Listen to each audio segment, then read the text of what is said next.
Graça e paz a todos.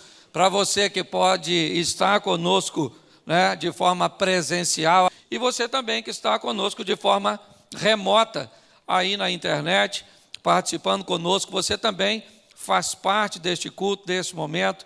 Simonton é mais que um amigo, é um irmão, é uma família preciosa demais, a família deste moço, um ministério abençoado, e eu não podia ficar de fora, até porque ele é mais velho que eu.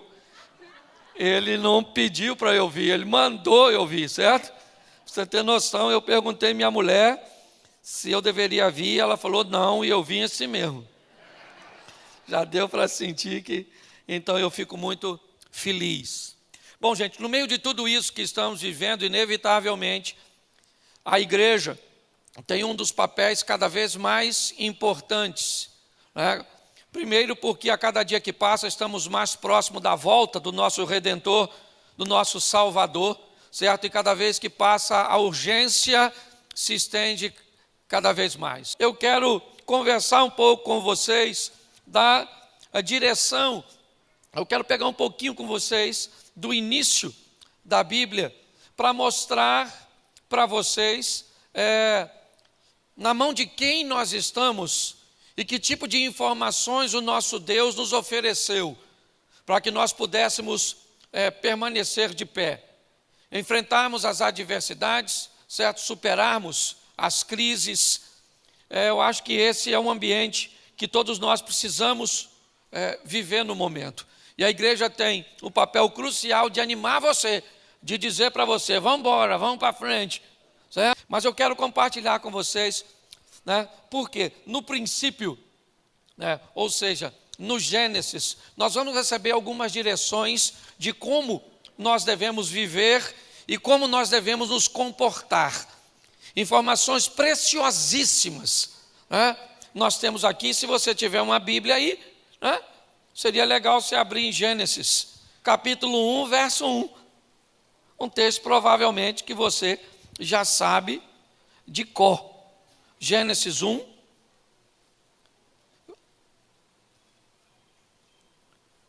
verso 1. Amém?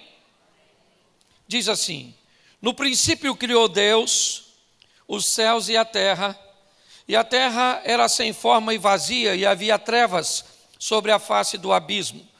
E o Espírito de Deus se movia sobre a face das águas. E disse Deus, haja luz, e houve luz. E viu Deus que a luz era boa, e fez Deus separação entre a luz e as trevas. E chamou a luz de dia e as trevas de noite, e foi a tarde e a manhã do dia primeiro. E disse Deus, haja expansão no meio das águas, haja separação entre as águas. Feche seus olhos neste momento, feche a sua Bíblia não. Senhor nosso Deus e Pai, em nome de Jesus, continua falando conosco, usa-me como um canal de bênção, pelo poder do nome de Jesus, amém, glória a Deus, amém? Preste atenção, porque primeiro nós vamos no início descobrir quem é que nós servimos. Um Deus criador e um Deus poderoso, que é capaz de fazer do nada tudo. Quando nós olhamos o capítulo 1 e o capítulo 2 de Gênesis, o que vamos ver é Deus criando, chamando à existência as coisas que não existem como se ela já existisse, né? Um texto exposto na carta aos Romanos, do capítulo 4, verso 17, onde diz que o Deus de Abraão, né, chama à existência aquilo que não existe como se já existisse. Me parece que Deus está querendo dar uma sinalização logo no início de tudo. Que tipo de vida o ser humano vai precisar levar? Porque preste atenção, a fé é o firme fundamento das coisas que não se veem, mas se esperam. Quando eu vejo Deus, chamado nada tudo, dizer que algo vai existir, chamando e haja luz, como se ela já existisse, eu vejo que me parece que Deus está criando um padrão, cujo qual nós vamos precisar viver. E que padrão é esse, pastor? A fé. Chamar de uma forma segura e concreta aquilo que não existe, como se já existisse. Na verdade, nós estamos recebendo uma informação de que apesar das coisas não estarem como nós esperávamos que estivesse, que as coisas muitas vezes que estão ao nosso redor não estão como nós ou gostaríamos que fosse, nós temos a garantia de que pela fé, nós vamos alcançar a vitória. Pela fé as coisas vão mudar, as coisas vão acontecer, a vitória vai chegar. Eu não sei como é que está a sua família, como é que estão os seus negócios, como é que estão suas emoções. Eu só sei de uma coisa: falar que está ruim não vai melhorar nada. Chama a existência aquilo que não existe como se já existisse. É assim que funciona, é assim que a Bíblia, né? E o mais interessante é que Hebreu diz assim: o justo viverá da... Então fé não é uma coisa para você ter lá uma vez ou outra. Você tem que ter um estilo de vida de fé. Você está entendendo? Que o tempo inteiro você tem que chamar a existência aquilo que não existe, como se já existisse. Seu casamento está bom?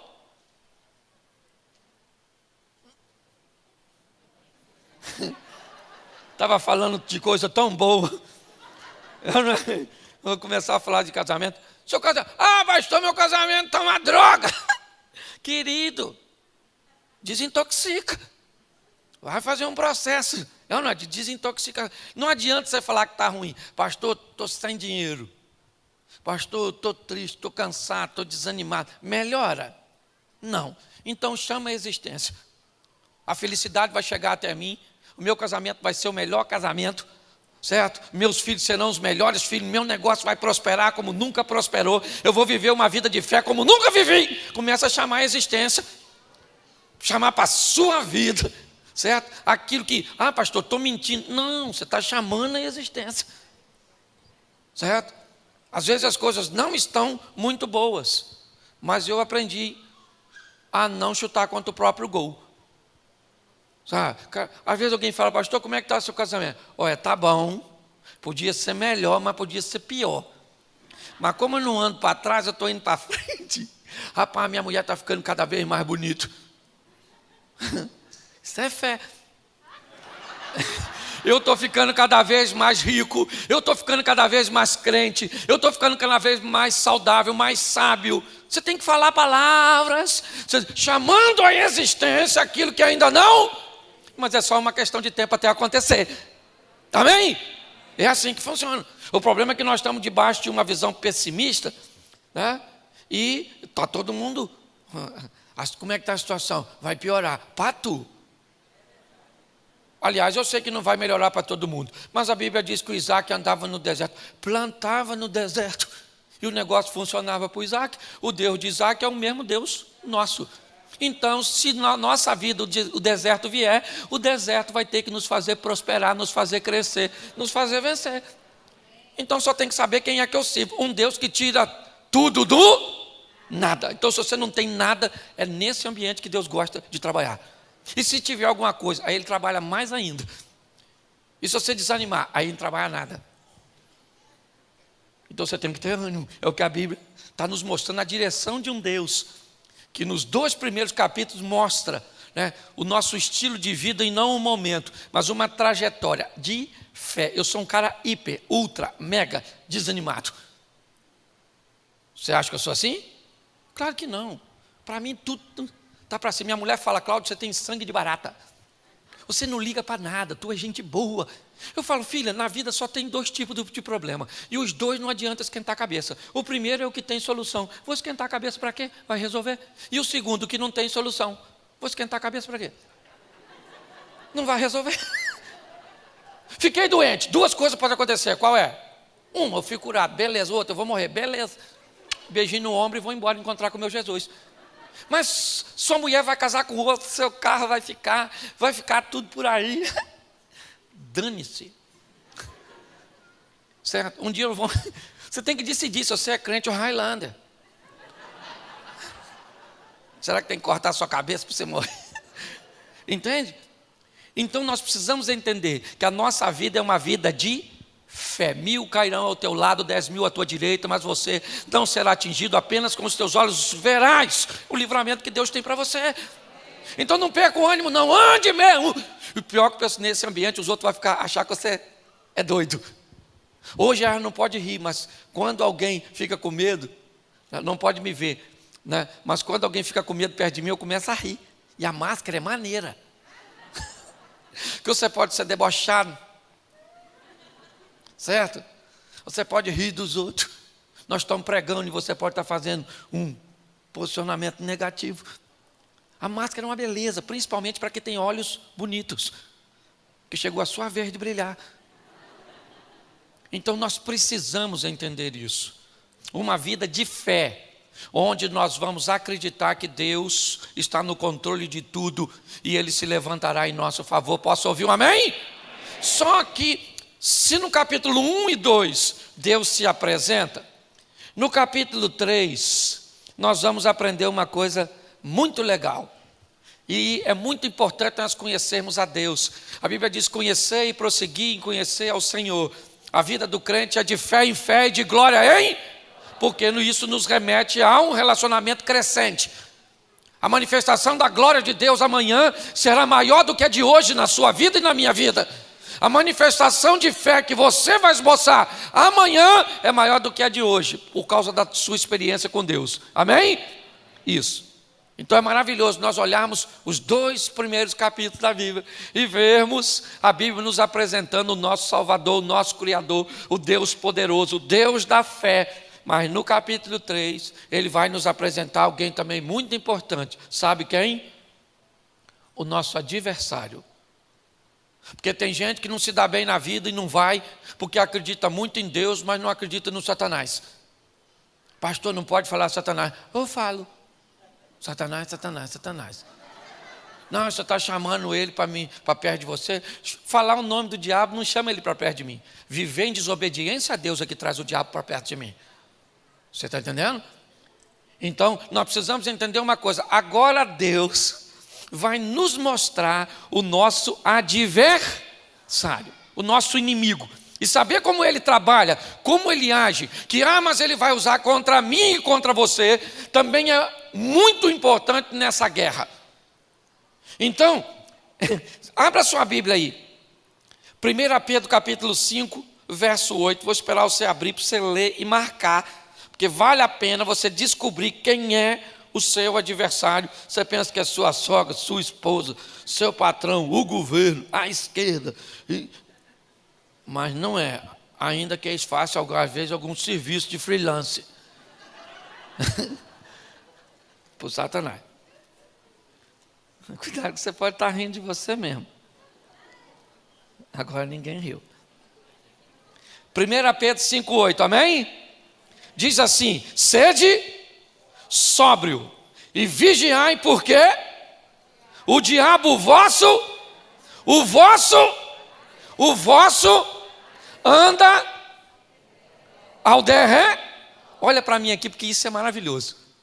Deus está sinalizando aqui, certo? Nós olhamos para o Gênesis 3 e vemos a manifestação do mal. Mas ao longo da Bíblia nós vamos encontrar informações preciosíssimas. E aqui vem uma. Quem é o nosso adversário? O diabo. São as pessoas? Sim ou não? Não. É o nosso adversário que anda ao... Por que ele anda ao derredor? Porque a Bíblia diz que os anjos do Senhor acampam ao seu redor, daqueles que o temem. E os anjos andam onde? E o diabo? O anjo anda onde? E o Satanás? Isso, é como se os anjos andam aqui e o Satanás aqui. Ou seja, para ele te ver, ele tem que fazer assim, ó. Porque os anjos estão nos protegendo. Os anjos do Senhor acampam ao seu redor daqueles que o temem e o livra. Só que a Bíblia diz que o diabo é o meu adversário. Isso aí. E por favor, não ache que ele é seu amiguinho, irmãozinho do mal, Luciferzinho da série. Hoje o pessoal assiste, não sei você. Bota lá na televisão, na casa dele. E liga na série Lúcifer. Tudo começou com fantasminha. Lembra do Gasparzinho? O fantasminha, camarada. Me parece que deve ter começado por ali. Hoje tem gente que é assim, se eu falasse a palavra Lúcifer na casa que eu fui criado, eu estava usando prótese. Falar não era permitido, imagine. Por quê? Porque alguém muito esperto, em algum momento dessa história, descobriu que se colocasse o diabo bonito e maneiro, certo? Era fácil. As pessoas iriam ter uma receptividade. Preste atenção, se ele é bonito ou feio, isso não é o que está em questão. O que a Bíblia está dizendo é que ele veio roubar, matar e destruir. E ele é o nosso adversário. Então não vem com essa historinha de irmãozinho do mal, de gente boa, não mexe com ele, não mexe comigo. A Bíblia está dizendo que o diabo é o meu e o seu adversário, quer destruir a sua vida com Deus, quer destruir o seu casamento, quer destruir os seus negócios, quer destruir tudo que é seu. Então não dá mole para ele. Por isso que a Bíblia diz, vigiai, sede sóbrios, porque o diabo, o vosso adversário, anda em derredor, buscando uma brecha para entrar na minha e na sua vida. Agora deixa eu falar uma coisa para você que talvez possa chocar algumas pessoas, mas eu preciso falar, aliás, nem falar só, eu preciso mostrar você na Bíblia. Abra sua Bíblia, Atos dos Apóstolos, capítulo 13, verso 10, o apóstolo Paulo está falando de um homem chamado Elimas. Atos dos Apóstolos 13, 10. Amém? Amém? Amém. Disse, o que ele disse? O que ele disse? Ó filho do, cheio de todo, engano de toda, inimigo de toda. Ele está falando de quem? Do diabo. Sim ou não? Na vida de um cara chamado Elimas, eu descobri uma coisa: o diabo tem filho.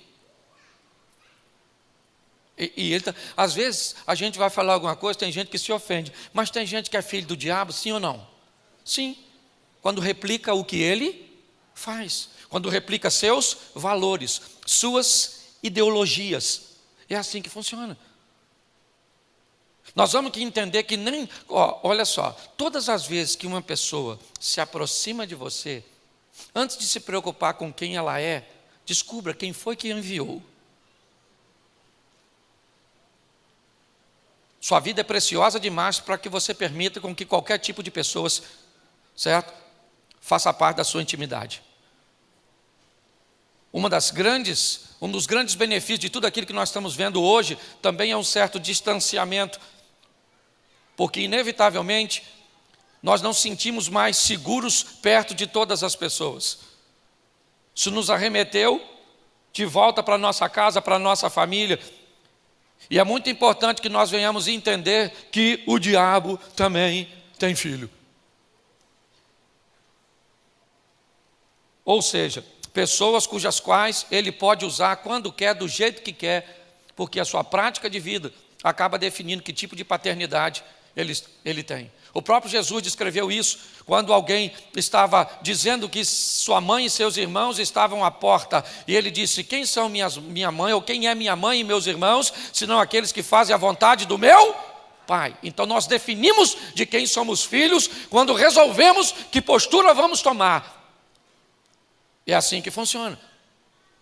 Eu tenho um sítiozinho lá em Xerém, só para você entender isso. E eu gosto de cachorro. Eu tenho 5 cães lá.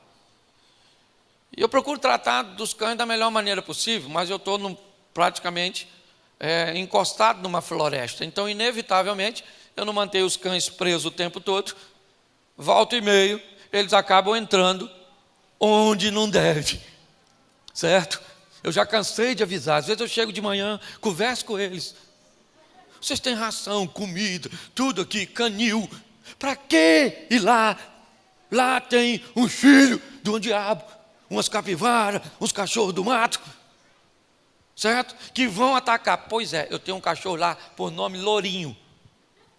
Semana passada, Lourinho furou o cerco dos anjos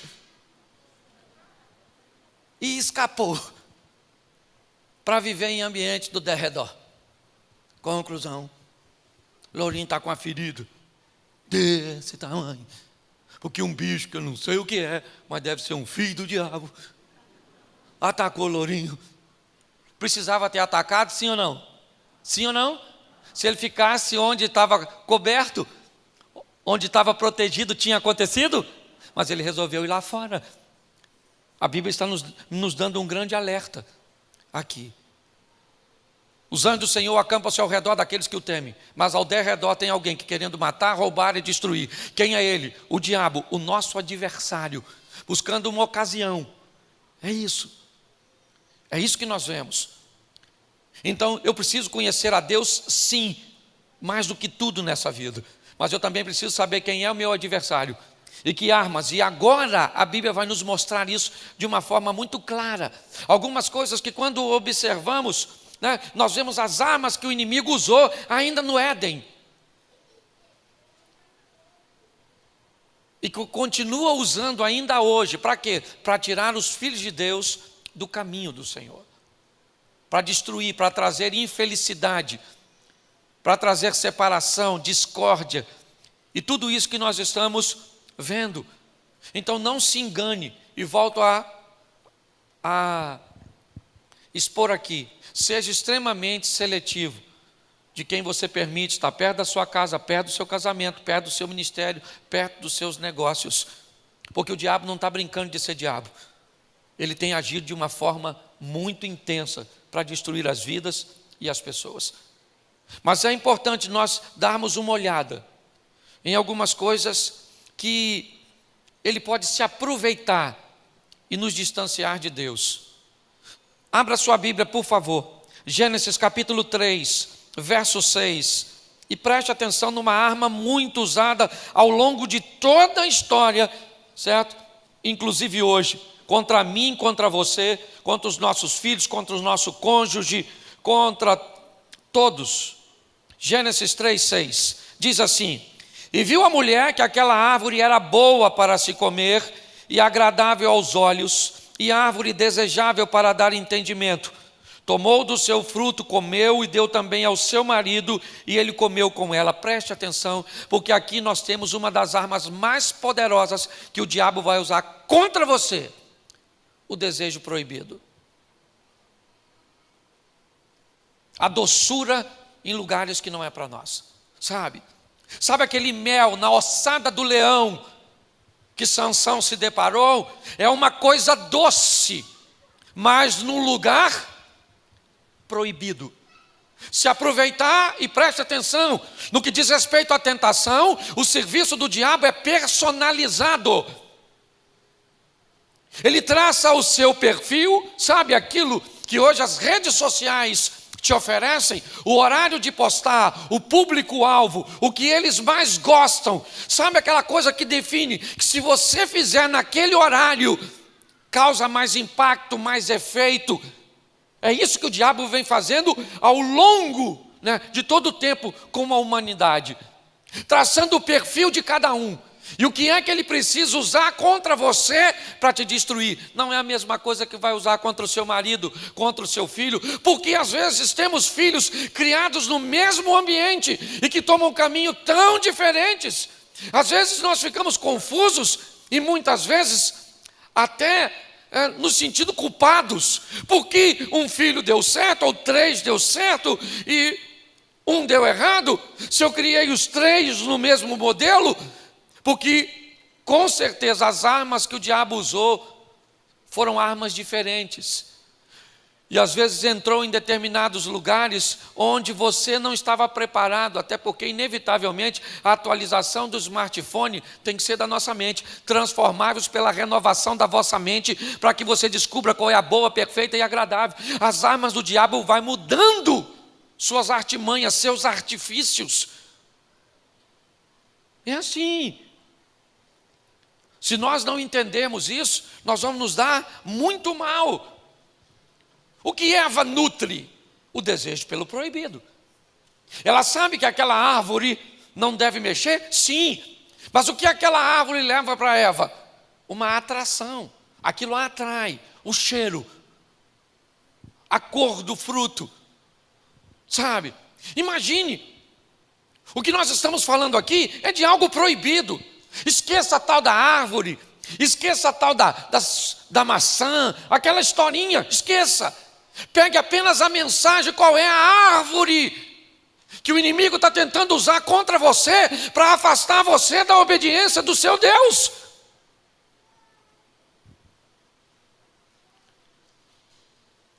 Porque o desejo proibido ainda continua lá. E diga-se de passagem, pior, cada vez menos.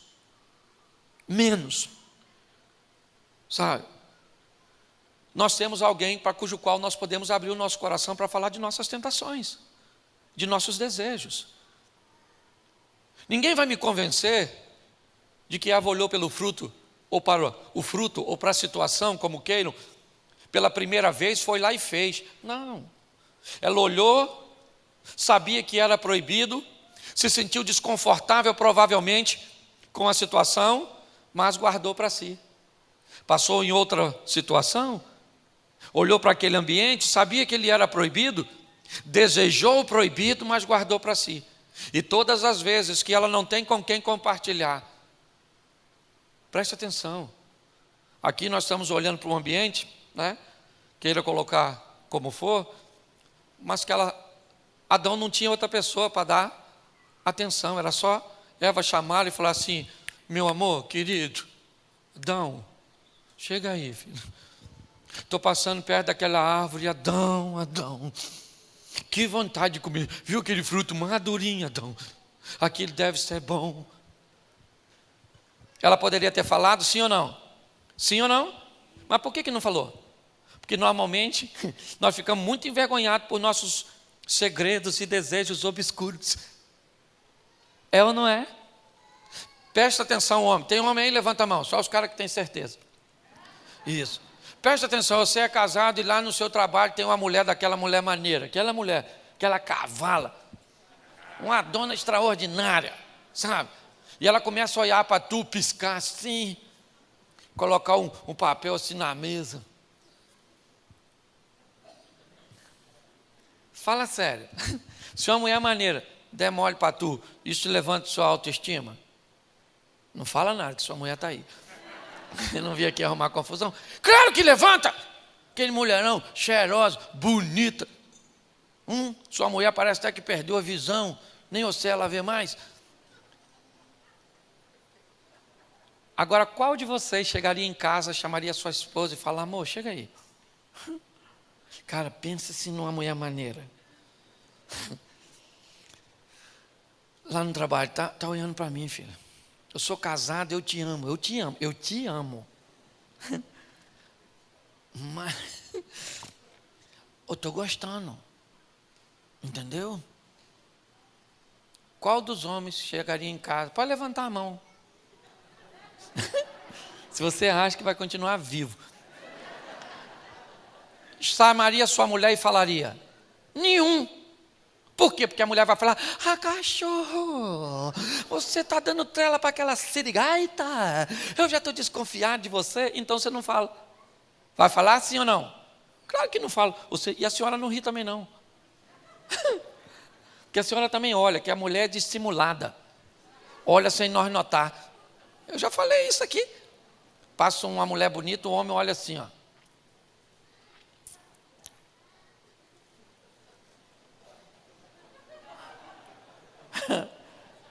Caraca, irmão, Deus foi bom para alguém, hein?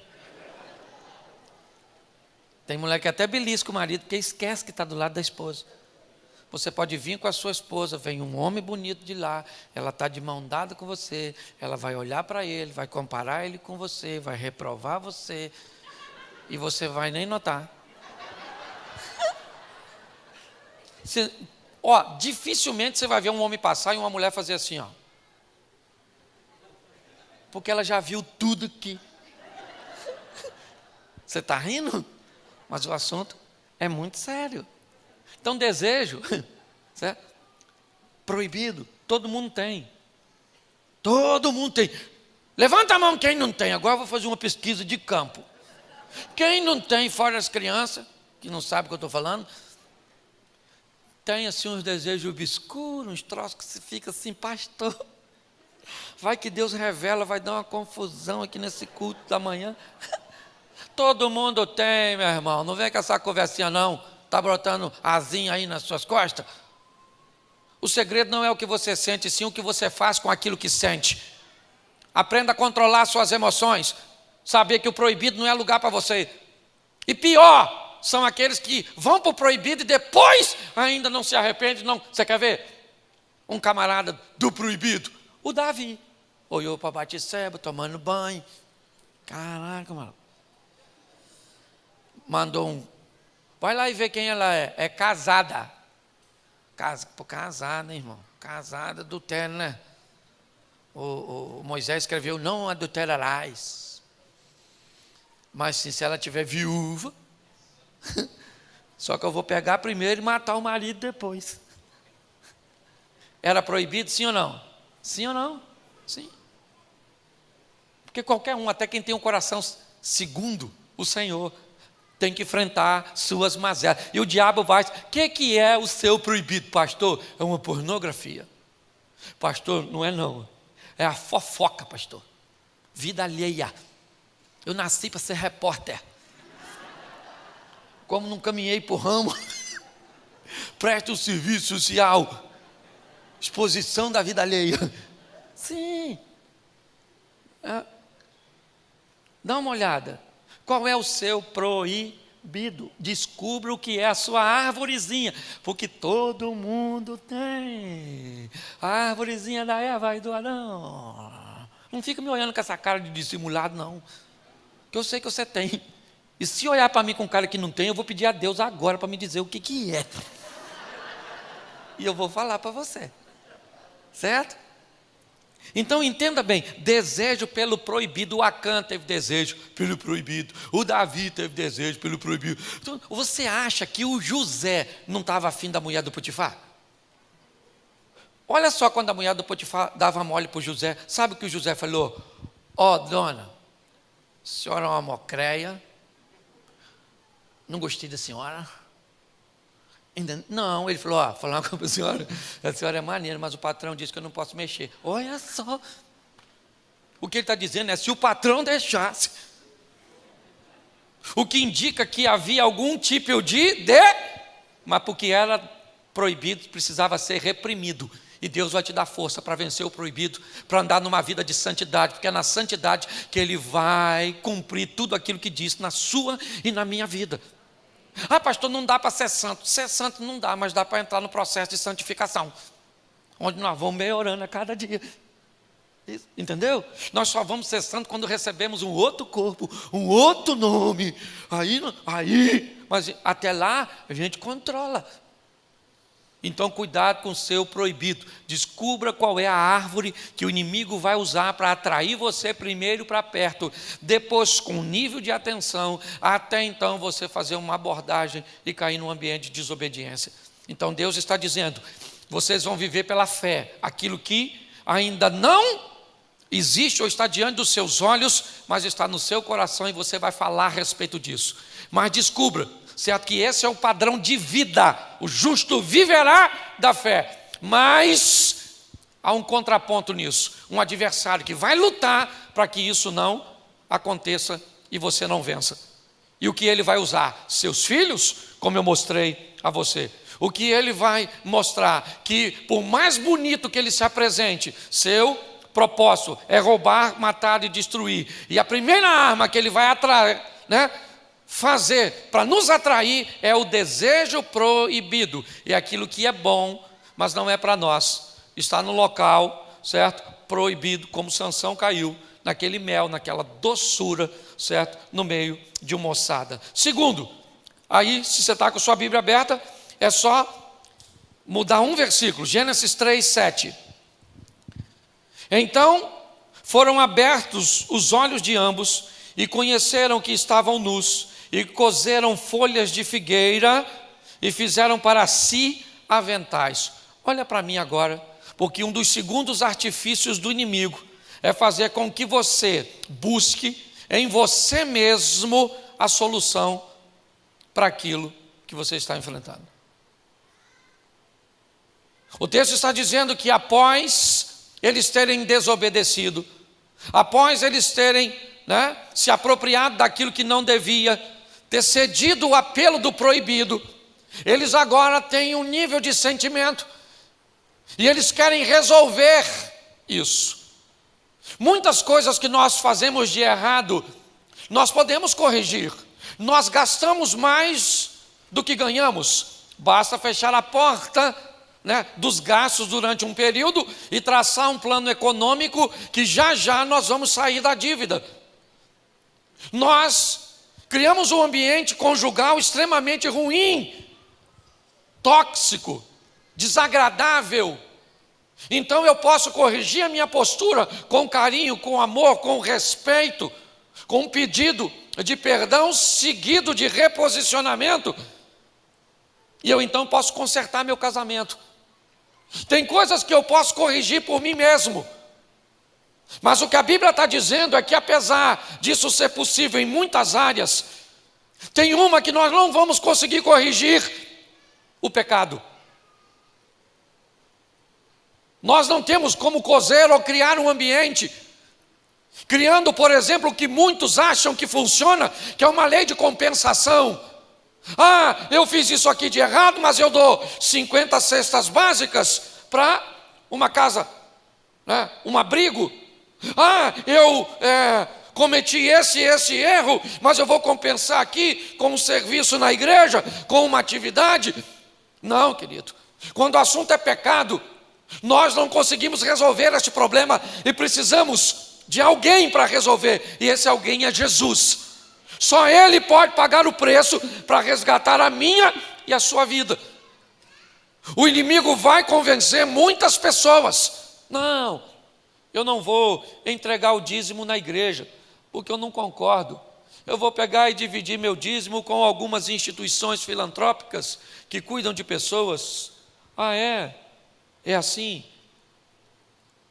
É desse jeito que você quer fazer as coisas? É como Davi: eu quero levar a arca para Jerusalém, tá certo? E o que eu vou fazer? Um carro novo, onde ninguém nunca andou, uma festa belíssima, bois que ninguém nunca usou, sacerdotes ali para tomar conta do caminho que a arca vai fazer. O que esse cara estava querendo fazer? O certo, do jeito dele. Estava lá escrito e determinado. As argolas estavam na lateral da arca, porque ela era para ser conduzida no ombro dos sacerdotes. O cara está tentando fazer a coisa certa, porém da forma errada. Muitas pessoas acabam se atrapalhando e a Bíblia está sinalizando: cuidado, porque isso pode gerar para você grandes prejuízos. Está lá a morte do indivíduo, a arca vai para a casa de Obed-Edom e toda aquela história. Por quê? Porque alguém quer fazer as coisas do jeito dele. Com Deus, ou é do jeito dele ou não é. Com Deus, ou é 8 ou 80. Ou você serve ou não serve. Ou é frio ou é quente. É assim que funciona. E nós precisamos ter maturidade para entender isso. E esse é um dos inimigos. Vamos lá? Vamos resolver do nosso próprio jeito? Judas Iscariotes e Pedro. Os dois, de certa forma, traíram Jesus, sim ou não? Sim ou não? Sim. Por que vamos culpar mais Judas do que Pedro? Não. Mas na hora de consertar as coisas, de tentar resolver as coisas, aí é que a diferença foi estabelecida. Judas tentou resolver por si próprio, tirou a própria vida. Pedro se arrepende. E Jesus disse: então apacenta as minhas ovelhas. É assim que funciona. Não tente, cuidado que o inimigo vai tentar convencer você. Em muitas situações, cuidado com isso. Porque muitas pessoas têm se dado muito mal com essas questões. Verso de número 10, ainda de Gênesis 3. E ele disse: ouvi a voz soar no jardim e temi, porque estava nu e escondi-me. Preste atenção. Olha só. Nós temos aqui uma das armas mais poderosas que o diabo usa contra mim e contra você, contra nós. O medo. Algumas traduções até traduzem assim: Deus conversando com Adão pergunta: quem foi que te ensinou a ter medo? Não fui eu. Não fui eu que te ensinei. O medo inevitavelmente vai trazer insegurança. Muitas vezes a sensação cuja qual nós estamos sozinhos. Quando nós olhamos para isso, nós vemos que essa é uma arma. O desejo proibido é uma arma, certo? A tentativa de resolver por si só é uma arma. Mas o medo é uma arma extremamente poderosa, usada pelo diabo. Diga-se de passagem, hoje, não sei a realidade daqui, mas de onde eu venho e pastoreio e de alguns amigos, as pessoas não têm medo de ir nos shoppings, não têm medo de ir nas praças, de irem à praia, não tem medo de nada disso, mas parece que o Covid se converteu. Parece que ele está só na igreja. Tem gente que posta a foto em tudo quanto é canto e sem máscara. Vamos na igreja? Não, na igreja não vou não, menino. Está muito perigoso. É uma arma que o diabo tem usado. Aí hoje as pessoas têm medo de casar. Ah, pastor, eu não vou casar porque eu não sei se vai dar certo. Você acha que eu tinha certeza que dava? Até hoje, não tem. Nem pensei que minha mulher ia viver tanto. Com a saúde irritante, irmão. Ah, você quer ter filho? Eu não, casar eu vou, mas ter filho não vou. Por quê? Porque é muito perigoso. A gente não sabe o que vai ser. Hoje as pessoas estão com medo. Tem gente que está com medo até de estudar e de não conseguir um bom emprego. Então ele já não estuda para não decepcionar. Por que não conseguiu? Porque não estudei. Então para com esse negócio. Quando Deus chegou, o que o Adão deveria falar? Estamos aí na área. Não como antes, mas estamos aqui. Ele se escondeu. E é assim. Muitas coisas nós não resolvemos porque o diabo faz com que nós venhamos temer. Ter medo de falar a verdade, ter medo de ser fiel financeiramente, tenho medo de casar, medo de fazer isso, medo de investir, medo, é o medo tomando conta. Aqui ele é introduzido e o diabo vai se aproveitar dele, vai se aproveitar. Vocês sabem, a grande maioria já está acostumada a me ouvir. Eu tenho medo de avião, medo. Ontem ainda estava assistindo 2 filmes que o avião caía. E aí eu ia pegar o voo hoje de manhã. O que você acha que eu pensei? É um sinal que o avião que eu vou botar vai cair. Uma vez eu paguei uma passagem para Israel de primeira classe, classe executiva. Quase 40 dias antes da viagem me deu uma crise de pânico. Eu desmarquei, não fui. Olha só, medo querendo paralisar. E o que é que eu faço com medo? Eu controlo, porque Deus precisa de um avião para me matar. Eu posso cair estatalhado aqui agora. Escuta não. Vai que Deus escuta e eu caio. Deixa eu te dizer uma coisa. Medo, cuidado.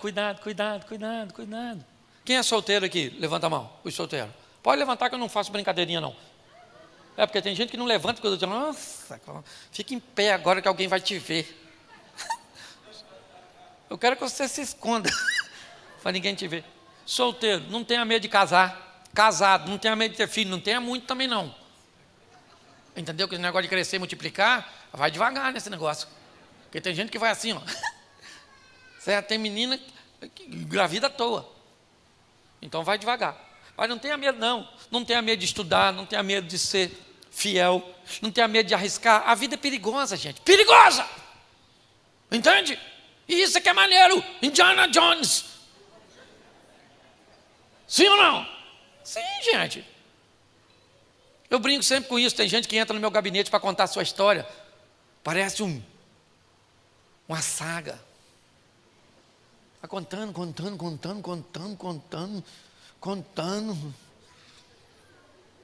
Eu vou empurrando cadeira assim para trás, assim, ó. Nossa. Já tem outros que é um drama. Eu choro. Eu tenho lenço lá, não. Já tem outro que é um filme de terror. Saio do gabinete e vou dormir com luz acesa. Já tem outro que é ficção científica. Aquelas pessoas que vivem no mundo da lua, num estudo, quer trabalhar na NASA. Os caras engraçados, rapaz. Você está rindo? Já tem outros que a vida é um romance. Tudo, apaixonado por todo mundo. Sofre, sofre, sofre, sofre. Eu amo a todos. Eu acho maravilhoso. Me lembro, o vento levou. Mas tem uma turma da aventura. Pastor, caraca, quase morri 3 vezes essa semana. O carro bateu e saí para jantar com a mulher. Nós brigamos, caramba. A gente chegou em casa, aí eu pedi perdão, fizemos as pazes. Tivemos uma noite maravilhosa. E no dia seguinte os problemas começaram de novo. E aí entrou um raio na antena, queimou até a máquina de lavar. E aí a gente vai... E eu falo, caraca, que vida maneira, maluco. Que maneira a sua vida. Uma aventura, não tenha medo não, meu filho. Está com medo de viver, morre.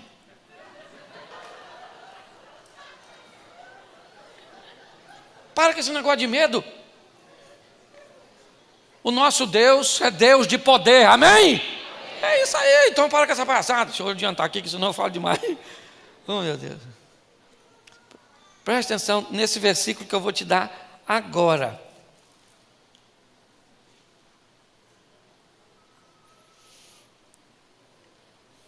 Gênesis 13, 12. Esse é muito maneiro. 13, 12. Amém? Então disse Adão. O que Adão falou?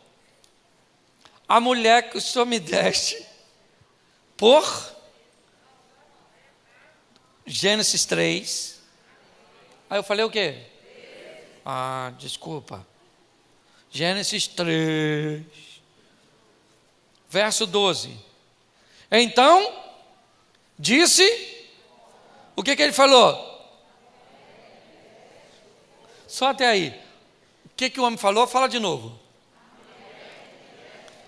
O que ele falou de novo?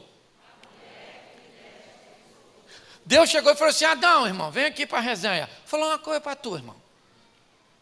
Você vacilou. Ele falou, eu? A mulher que o Senhor me deu, botou a culpa em Deus e na mulher, terceiro inimigo que o diabo, ou quarto inimigo que o diabo vai usar contra a sua vida, a omissão de suas responsabilidades. Porque tem gente que não é culpado de nada, ele só é vítima. Só vítima. Pastor, meu casamento acabou, que meu marido é uma praga, uma peste, um troço ruim, a mãe dele é terrorista, os filhos que nasceu nem sei o que é. E você? Não, eu não sei, pastor, assim, sabe? Eu acho que eu não sou desse mundo. Sou uma pessoa educada. Eu aprendi uma coisa, aconselhando gente. Se você ouvir só a versão do lobo, do Chapeuzinho Vermelho, o lobo sempre vai ser mau. Se tem uma coisa que você tem que ter, é responsabilidade com aquilo que você fez. Presta atenção. Eu estava querendo comprar um carro, sábado. Aí vim num leilão, um carro. Estava mais ou menos aí, uns 30% mais barato, mas era um leilão de carro recuperado, mas por falta de pagamento. E esses carros vão a leilão. Fiquei maravilhado com ele. Olhei o carro e falei, esse é. Fui lá e dei um lance. Não consegui comprar. Feliz, fiquei. Fui pregar na Bahia, umas 2 semanas depois. E estava lá olhando o mesmo leilão, quando de repente me deparei com um carro que eu tinha comprado há 2 semanas atrás, de novo vendendo. Eu só conheci por causa da foto, porque não tem placa, mas tinha uns negócios lá dentro. E eu falei, fraude, caí num golpe. Liguei para Paulão, passou lá no Rio, e expliquei, ele falou, espera aí que eu vou ligar para um sobrinho meu que é leiloeiro. Me manda aí o nome do leiloeiro, do leilão. Aí ele me liga depois, Cláudio, perdeu porque é uma fraude. Gente. Liguei para o meu gerente. Falei com ele, rapaz, sabe o que nós fizemos? Ih, pastor, perdeu. Porque esse estelionatário, assim que coloca o dinheiro lá, ele saca. Mas vai para a delegacia fazer uma ocorrência. Cheguei lá, conversando com o detetive falou assim: aí, Cláudio, perdeu. Porque eu nunca vi isso. Você não vai reaver esse dinheiro de volta. Já era. Aí fui orar, né, gente? Porque a gente é igualzinho os discípulos. Lá vem a tempestade, joga as coisas fora. E cadê? Vai afundar. Jesus. Ao invés de chamar ele primeiro, a gente chama por último. Aí eu fui lá e falei: Senhor, eu vou fazer uma oração aqui para o Senhor. Mas só para a gente conversar já assim. Se for para falar perdeu, nem precisa responder, que eu vou entender que o silêncio, na verdade, é a tradução do perdeu. E falei com ele, falei: Senhor, ó, meu dinheirinho é suado, eu não estava com ganância, o carro nem tão barato estava assim, era o modelo que eu queria. Agora devolve não, me dá. Aí o dinheirinho, poxa. Eu liguei de novo para o gerente, que eu já estava desesperado. O gerente falou: Cláudio, ora, porque se o cara não tirou o dinheiro de lá, o banco tem como entrar com um processo para você reaver o dinheiro. Aí, meu filho, foi ele falar e eu... Que é assim, é só apertar a situação que a gente sabe o endereço. É ou não é verdade? Apertou, a gente sabe o endereço. Com o telefone na mão, já fui desabando e falando com o criador de Gênesis 1. Chama a existência. Eu falei: eu vou olhar para a conta e quero ver aquele dinheiro de novo lá. No dia seguinte, o cara me ligou e falou: Cláudio, você é um homem de fé. O dinheiro está bloqueado, daqui um dia vai ser transferido, mas eu vou... Quem foi o jumento que comprou o carro? Pode falar. Eu vim preparado nessa manhã. Sou eu. Eu mostrei para meu filho falou assim: ô pai, está na cara que isso é falso. Eu falei: meu filho, não perguntei nada a você, que eu já estou sofrendo. Perguntei nada. Quem foi o culpado? Eu. Quando eu fui orar, eu falei: Senhor, eu sou o que fui eu que comprei. O Satanás está em derredor. Nem eu fui lá e nem ele veio aqui. A jumentalidade foi minha. Entendeu? Eu fui o burro. Não vou dar esse crédito para o inimigo. Fui eu. Então vamos resolver eu e o senhor, não vou falar de nada. Agora tem gente que não. Por que sua firma está assim? O governo, a crise, a China. Tu já foi lá? Por que seu casamento está assim? Pastor, desgastou. Por que... assuma a responsabilidade. Fala: eu pequei mesmo, vacilei, fiz, desanimei. Não coloca a culpa não. Você quer ver? Pastor, o senhor fala isso porque o senhor não sabe. Olha só, hoje tem pessoas que têm uma vida tão fácil. O pai pode dar um carro para ele. Pastor, se eu quiser um carro, eu tenho que trabalhar igual um burro para comprar. Você sabe por que isso acontece? Sabe por quê? Porque o pai ou o avô desse camarada, que hoje pode dar um carro para o filho, fez o que o seu avô e o seu pai talvez não fizeram. E construiu-se uma história. Deus não tem culpa. Para de botar a culpa nos outros, porque o diabo vai usar isso contra você. Você não é culpada de nada. A senhora fala.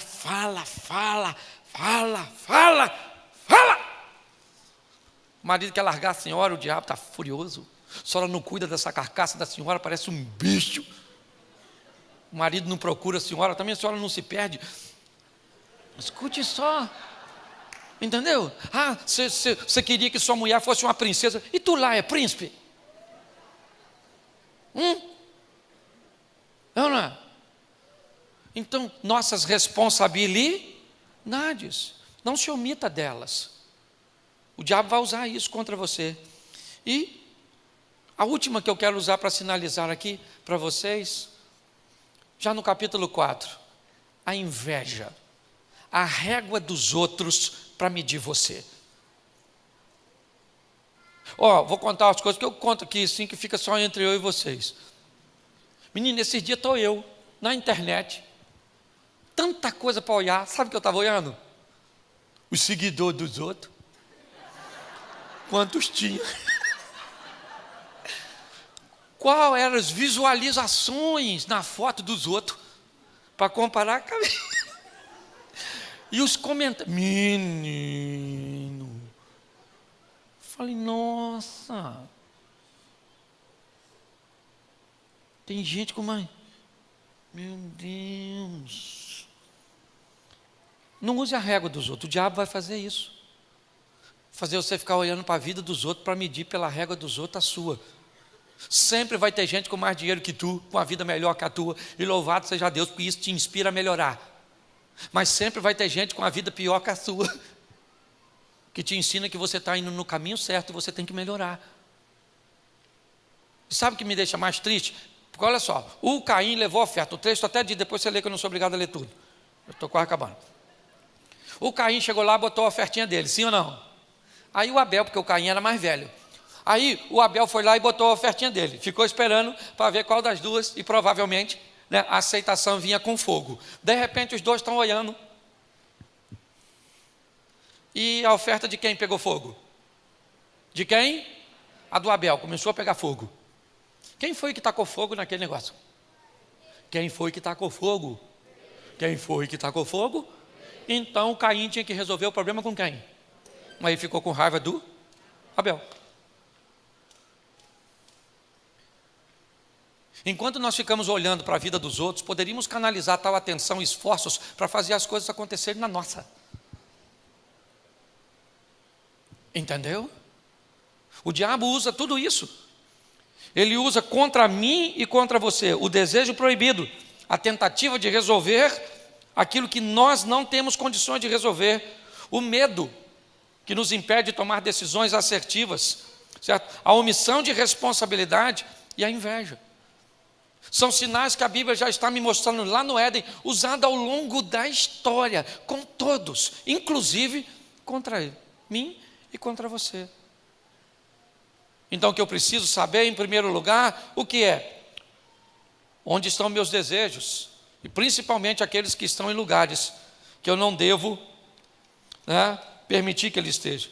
Entender que com o meu pecado não existe lei de compensação, existe um Deus que enviou seu Filho para morrer por nós. Entender que o medo precisa ser vencido, porque senão ele irá nos neutralizar. Assumirmos as nossas responsabilidades e não encará-las como fatalismo. Agora que eu fiz, já era, acabou. Não, a mulher sabia que se ela cometesse adultério, seria apedrejada. Mas na história daquela mulher, Jesus chega e entra com providência e livra. Então, seu erro foi erro? Sim. Você precisa se responsabilizar? Sim. Mas não encare com uma visão fatal, porque o Senhor pode restaurar você. E a inveja, cuidado com a vida dos outros. Eu conto uma historinha e encerro aqui. O cara que estava quebrando pedra, estava numa pedreira quebrando pedra assim, ó, e de repente passou num elefante um príncipe que examinando as suas províncias, e ele quebrando pedra no sol quente danado, ele olhou para aquele príncipe, para aquela situação e falou com Deus: ô Senhor, eu aqui quebrando pedra e o cara andando num elefante, que vida ruim. O Senhor podia me transformar nesse príncipe. Deus transformou ele no príncipe. Ele tinha que visitar 3, 4 províncias por dia. Andava mais de 8 horas num elefante todo dia. Um sol quente batendo na cabeça dele. Ele falou assim: Senhor, esse negócio de ser príncipe não é bom não. Bom mesmo é ser o sol que queima a gente aqui. Queria ser o sol. Deus falou: então tá bom, você vai ser o sol. E ele queimava os outros, olha aqui. Até que um dia entrou umas nuvens e ele queria passar, as nuvens estavam na frente. Ele falou: Senhor, eu achei que o sol era bom, mas bom mesmo é nuvem, que atrapalha o sol. Queria ser nuvem. Deus falou: então toma, vai ser nuvem. E aí o vento começou a bater nele, carregava ele para lá, carregava ele para cá, carregava ele para cá. Ele falou: Senhor, esse negócio de ser nuvem, a gente não fica quieto. Esse tal de vento empurra a gente para lá, para cá, eu vou até para onde eu não quero. Queria ser vento mesmo. Vento, agora é vento, tenho certeza. Deus falou: então beleza. transformou ele em vento, até que ele bateu numa pedreira, soprava, e a pedreira está bem tranquila. Aí ele falou: Senhor, estou até com vergonha, mas o bom mesmo é ser pedreira, porque ninguém faz nada com ela. O vento tenta empurrar e ela fica quietinha. Deixa eu ser pedreira. Deus falou: então toma. Ele está lá, pedreira, bonitão, até que ele escutou um barulhinho assim, fininho, e lá embaixo tinha um cara quebrando pedra, uma dorzinha.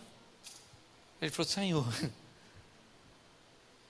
esse negócio de ser pedreiro não está com nada não, eu queria mesmo ser esse cara que quebra pedra. E Deus falou: mas esse era você no começo dessa história. Preste atenção, você não está no lugar errado. Provavelmente você está agindo da maneira errada no lugar certo.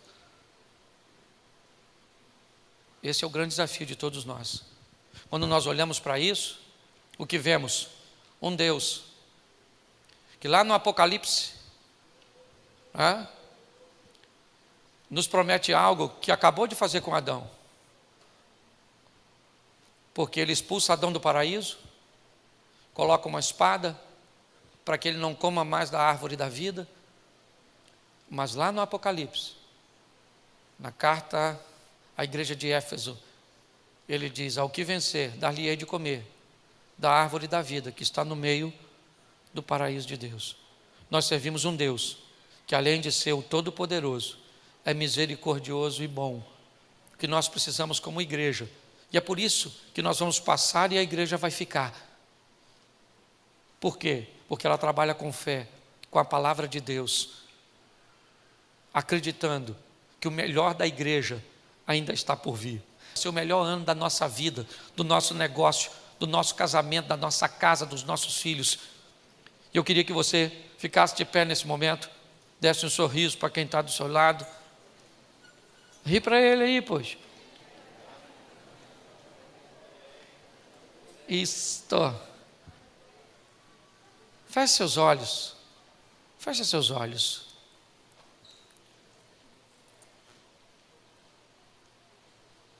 Eu quero orar com você.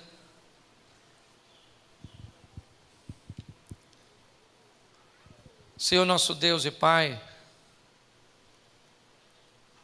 em nome de Jesus eu quero te agradecer. Eu quero te louvar, ó Deus, porque é um ministério aprovado pelo Senhor, inspirando pessoas, motivando pessoas a prosseguir, ó Deus. Que desse altar saiam palavras de vida, louvores que motivem pessoas a te adorarem e a te servirem. Toma pastor Simon nas tuas mãos, ó Deus, e dê a ele informações, inspirações, revelações para alimentar o teu povo, conexões, Deus, em nome de Jesus. Dá saúde ao teu filho, a toda a sua casa, em nome de Jesus.